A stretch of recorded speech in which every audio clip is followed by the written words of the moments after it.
este es un presupuesto coherente con nuestro programa electoral. Estas son una serie de medidas que hemos podido poner en marcha: bajar los impuestos, ser la ciudad española con más ahorro fiscal para los vecinos, eliminar a mediodía y a partir de la tarde y los fines de semana la hora, que eso lo hemos hecho ya.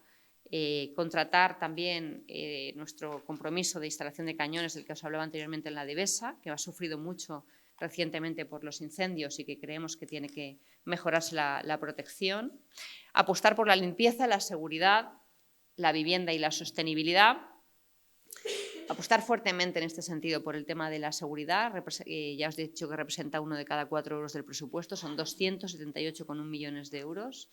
Bajar la alcaldía, porque evidentemente es un gesto que se puede realizar y que es oportuno hacer. Y eliminar algunas ayudas que nos consideramos prescindibles, pero por contra incrementar la aportación económica a algunos proyectos que para nosotros son fundamentales, como el Palau de la Música. Incrementamos su presupuesto un 22% para volver a recuperar nuestro mayor contenedor cultural, que tiene que ser emblema de esta ciudad. Bueno.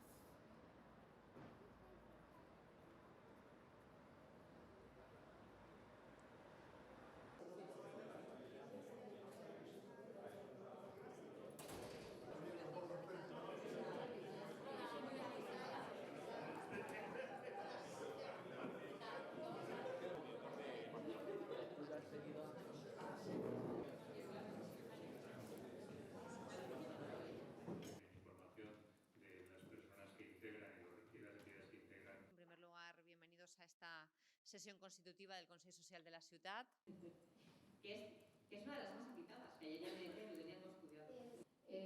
Sí, yo sobre todo vemos sobre todo de 29,2 millones. Sí que me gustaría que estuviera un poco más de 1 millón.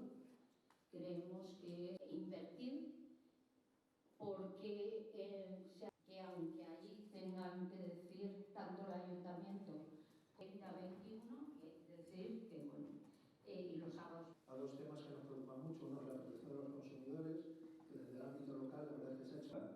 És una presentació d'unes 30 fulles aproximadamente. Bonobús o por qué tipo de medio será, porque creemos que